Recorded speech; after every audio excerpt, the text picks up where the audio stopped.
Présent au-dessus des églises, sur les pièces de monnaie et sur les écussons des équipes nationales, le coq est l'emblème de la France. Pourtant, la gauloise saumon doré, la race qui est représentée, est menacée de disparition.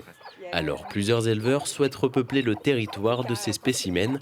La ferme du Petit Bois des Allobroges à Saint-Maximin s'y attelle depuis 2021. On avait pour projet de faire de l'agroforesterie. La gauloise étant assez rustique, très rustique même, et proche de l'ancêtre sauvage qui vit en forêt, en sous-bois.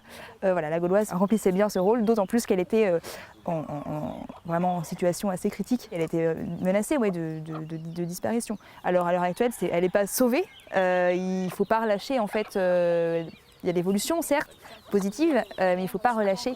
Les causes de la disparition sont les prédateurs, les maladies, mais aussi le manque d'intérêt des éleveurs pour cette espèce dont le rendement en œufs et en viande n'est pas aussi efficace que le veulent les normes modernes. Mais ce qui peut intéresser les particuliers, c'est le physique spécifique de cette espèce. C'est chez le coq que ça ressort le mieux, mais c'est les oreillons blancs, les pattes gris ardoise, la crête bien rouge droite, puis le panache, le plumage. Et donc le côté saumoné sur le devant, sur le devant pour la poule en fait, d'où le côté saumon doré. Cette race est la plus ancienne de France, mais en 2022, elle ne comptait plus que 1000 individus. En 2023, le chiffre est monté à 1700 spécimens sur l'ensemble du territoire. C'est avec une poignée de propriétaires qu'on a déjà réussi à sauver la race. Mais après, il nous a fallu plus d'un an et demi pour trouver les premiers sujets, ne serait-ce que pour lancer l'élevage.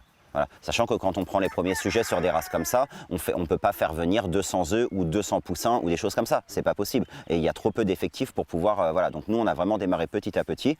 Le fait de les faire reproduire de cette façon-là nous permet d'année en année à chaque fois d'augmenter notre cheptel et à la fois de le sécuriser et de donner plus de possibilités aux gens de pouvoir les adopter aussi. Cette année, 50 poussins ont vu le jour et tous ont été réservés par des particuliers.